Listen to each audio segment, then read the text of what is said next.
बैठकीमध्ये संघटनात्मक बैठक होती. या बैठकीमध्ये व्यवसायाचा कार्यक्रम मतदार यादीच्या पुनर्निरीक्षणाचा जो कार्यक्रम चालू आहे, या कार्यक्रमासंदर्भात मतदारसंघाचे सगळे प्रमुख आमदार आणि आमच्या लोकसभेचे खासदार या सगळ्यांसोबत माननीय प्रदेशाध्यक्ष मोदयांनी बैठक केलेली आहे.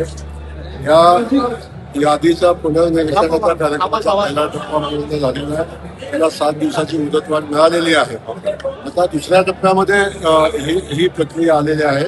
त्याच्यामध्ये सगळ्यांनी स्वतः आपापल्या मतदारसंघामध्ये ताकदीनं काम करावं, आपल्या लोकांच्यापर्यंत काम करून घ्यावं, अशा पद्धतीची सूचना देण्यासाठी आजची बैठक होती.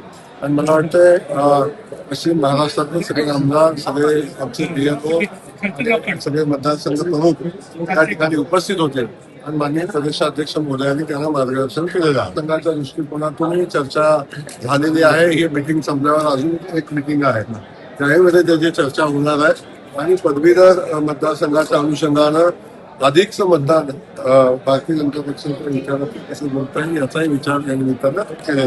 आणि आपण पाहिला असेल, खरं वास्तविक पाहता माननीय मुख्यमंत्री मोदयांच्या काही सूचना होत्या, प्रदेशाध्यक्षांच्या काही सूचना होत्या की काही लोकांचे प्रवेश, त्यांची मनापासूनची भावना भारतीय जनता पक्षामध्ये प्रवेश करण्याची आहे, असे लोकांची आचारसंहिता पाळून प्रवेश थांबवणे होते. परंतु मला आता सत्य परिस्थिती अशी दिसते, आता येणाऱ्या कालखंडामध्ये भारतीय जनता पक्षामध्ये खूप मोठ्या प्रमाणावर प्रवेश झालेले आपण बघाल.